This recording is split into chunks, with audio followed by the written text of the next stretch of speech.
Oke, selamat malam teman-teman pemirsa Kasih Info TV. Apa kabar kalian semua, teman-teman semua, sehat ya? Salam sehat, salam bahagia selalu. Sebelumnya jangan lupa subscribe dulu channel kita.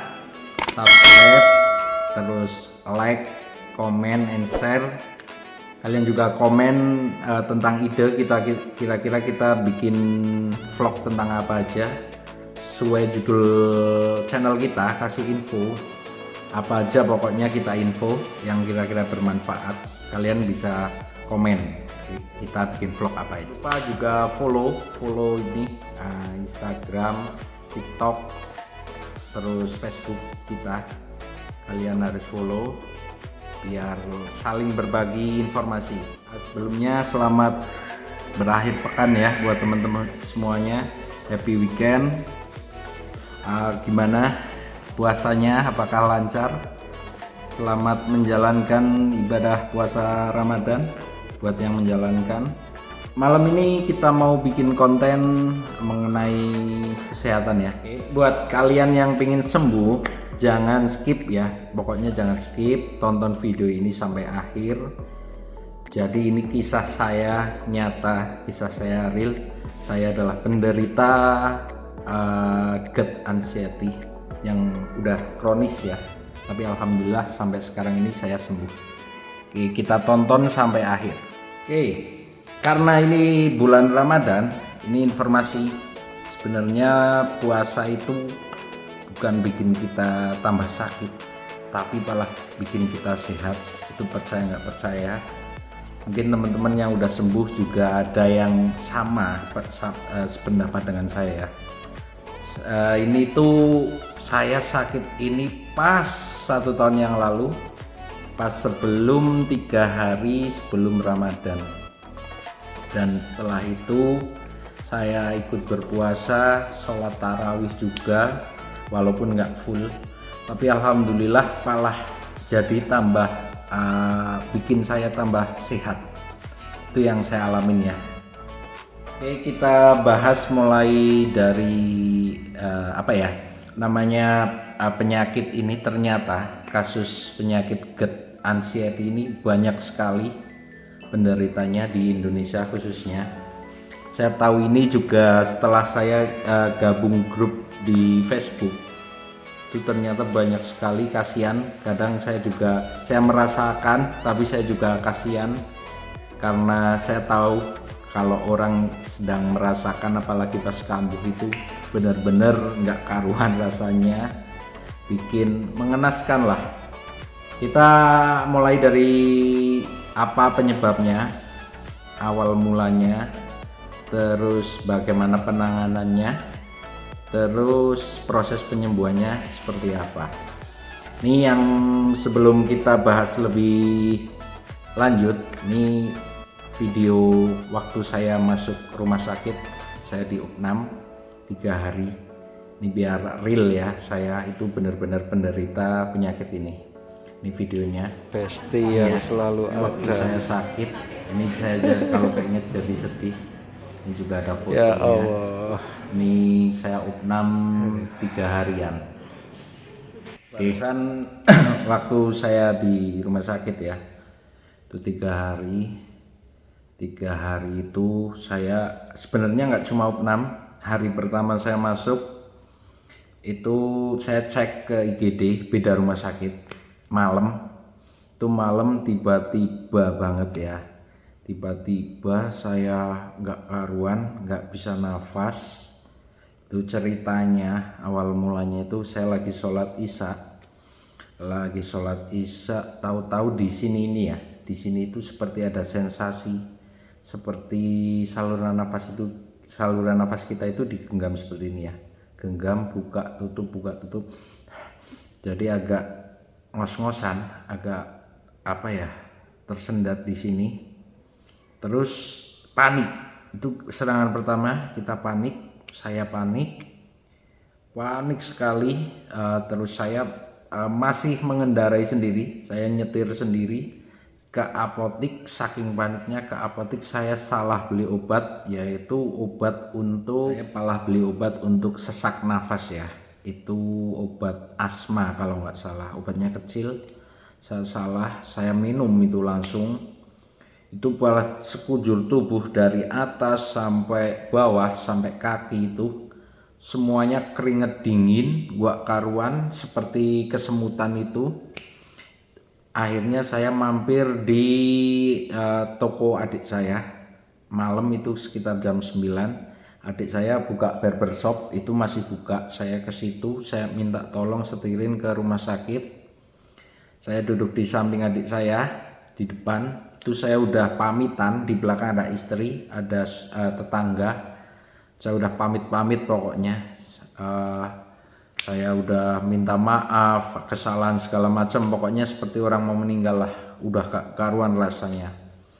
Dan anehnya sampai IGD, sampai rumah sakit, lihat perawat, lihat dokter jaga IGD, karena itu malam, yang ada kan dokter jaga ya. Itu saya langsung tenang sekali, langsung adem, nggak ada sakit apapun itu. Masih sesek, cuma sisa dikit, sensasi itu juga hilang. Tapi saya tetap minta dicek, saya dicek semua ya, dicek EKG, dicek jantung. Cuma waktu malam itu nggak dicek paru-paru, terus perut segala macam, saya belum di USG. Cuma dicek jantung sama dikasih obat. Itu ada obat antibiotik juga, kalau nggak salah. Obatnya itu yang bikin saya masuk rumah sakit UPNAM itu karena nggak saya habisin. Harusnya antibiotik kan harus dihabisin ya, lah itu nggak saya habisin. Itu pokoknya parah lah. Saya dicek jantung aman semua, padahal jantung saya aman semua, tapi agak lega ya, alhamdulillah. Soalnya pikiran kita pasti ada yang jantung kita bermasalah, paru-paru kita bermasalah, itu pasti. Setiap penderita GERD ini itu pasti mikirnya sama. Terus malam itu juga saya balik ke rumah, udah enak dulu, badan enak semua, pokoknya nafas juga udah kembali plong. Saya balik ke rumah sampai sekitar kurang lebih 1 mingguan lah, 1 mingguan. Itu saya di situ udah mulai cari-cari informasi, dan ini penting ya, penting kalian jangan sampai buka-buka googling, searching tentang penyakit ini.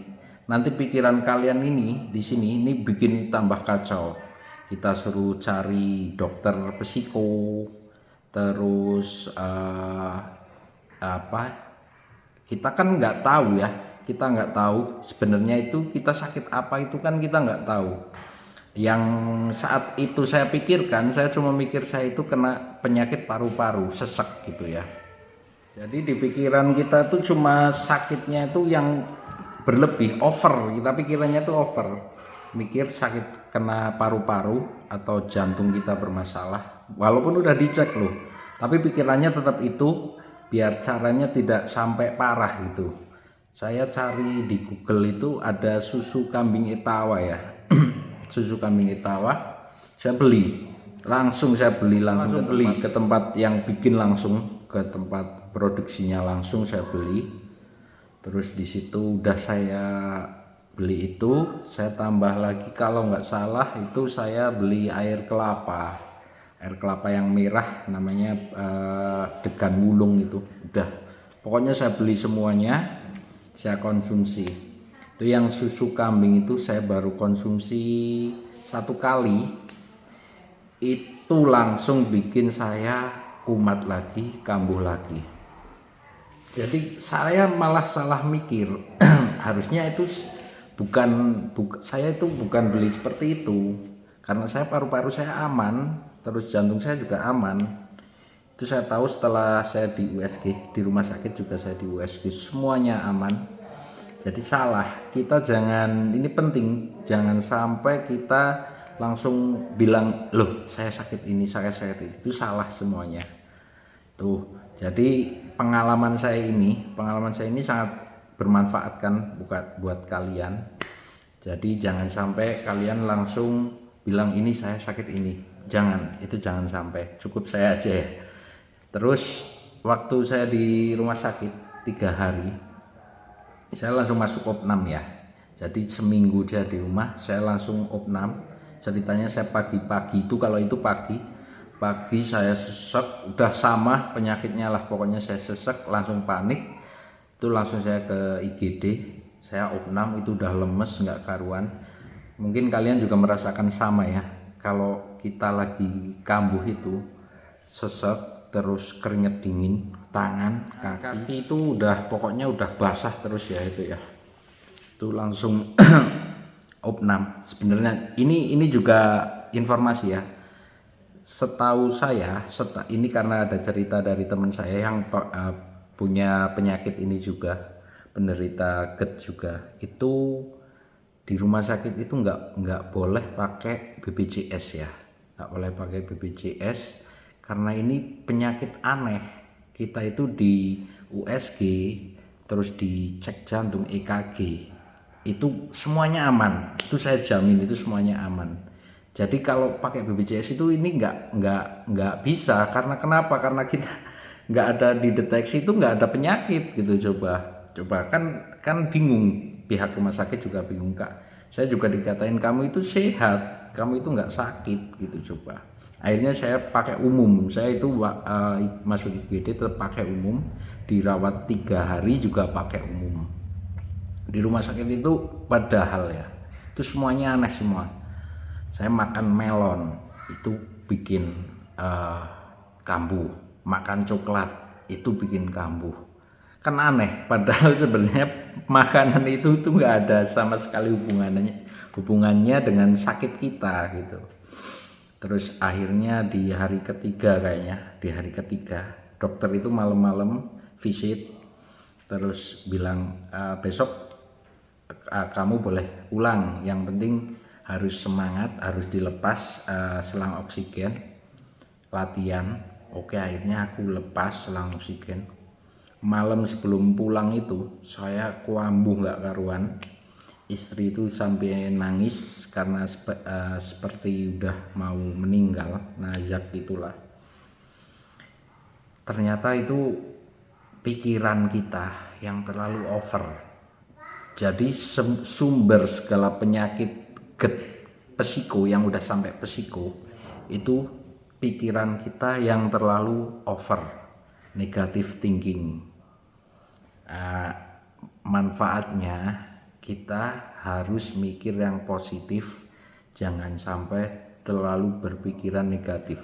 Itu harus kita tanamkan ya Kak, buat penderita penyakit ini harus kita tanamkan selalu. Nah, itulah sebabnya awal mula GERD itu dari situ. Kita berpikiran terlalu over negatif ya, negatif thinking, pokoknya over lah, pikirannya terlalu over.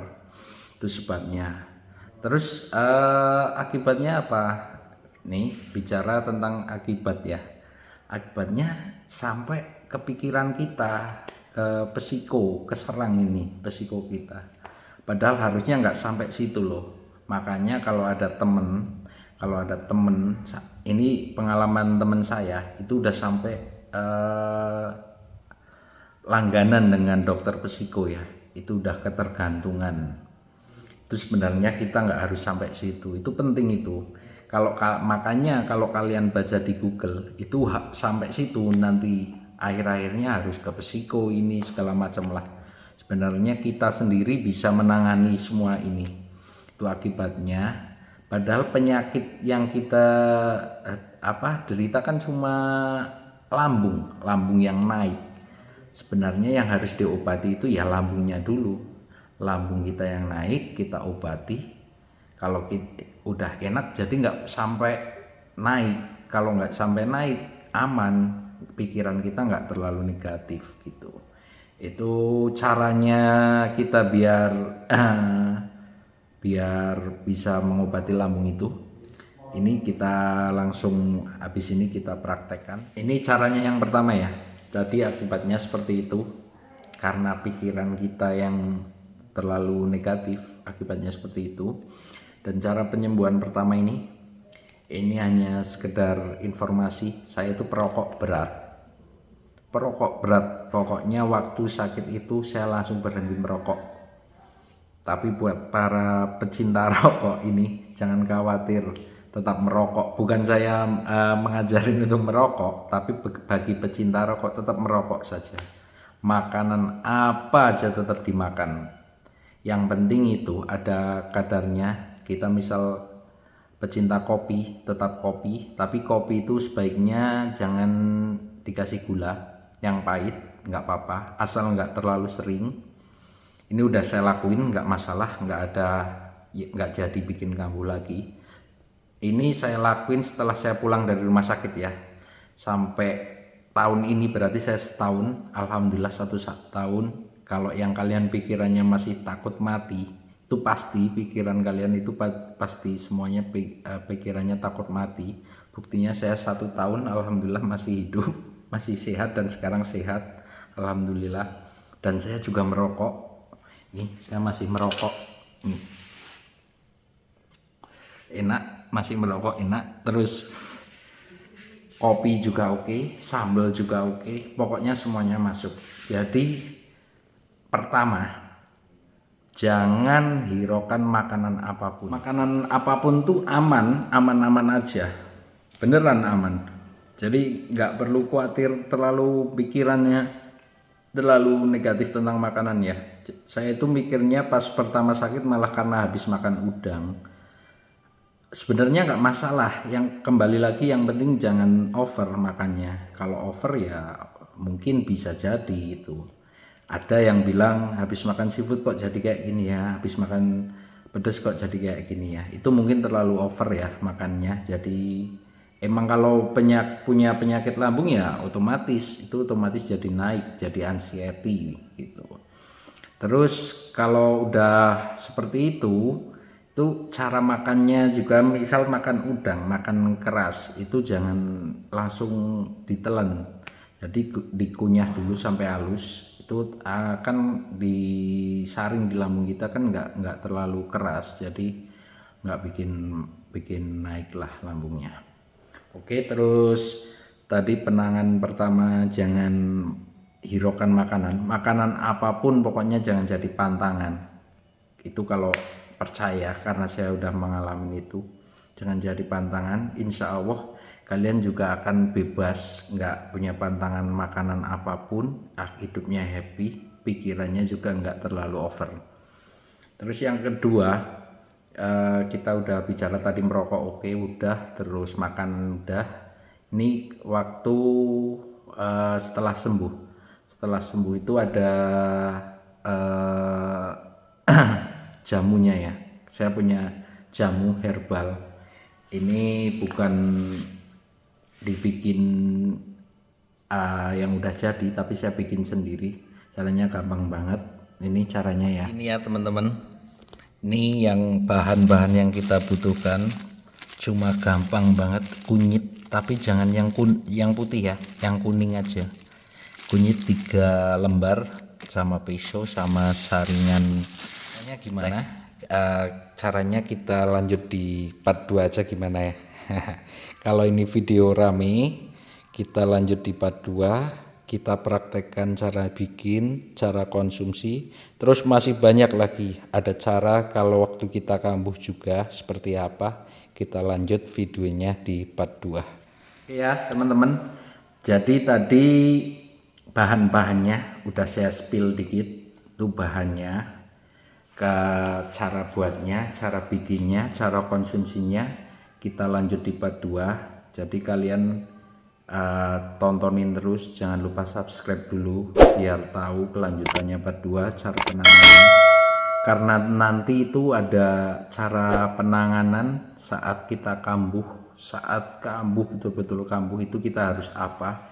Karena kalau yang herbal ini cuma bisa menyembuhkan, bukan langsung sembuh instan gitu, bukan, cuma menyembuhkan ya.